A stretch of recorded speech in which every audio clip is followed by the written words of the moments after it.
Today we talk about how can you disable reminders notifications on your Threads app. We go to figure out the solution or know how you can do that on your app. So you just follow these ways, then it's going to work with you. All you have to do, you just go down here.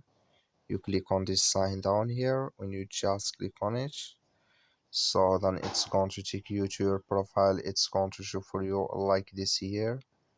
Then here go above this sign, click on it. When you just click on it here, then it's going to take you to next step here. Then all you have to do now, just click on notifications.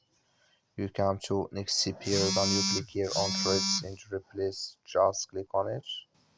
Then you come to next step here, then all you have to do now, just go down here. So you come here to additional options in system settings.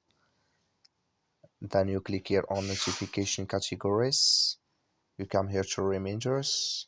Just clicking this sign or this color, like you see color, it's gone. That's mean here reminders notifications disable with us now.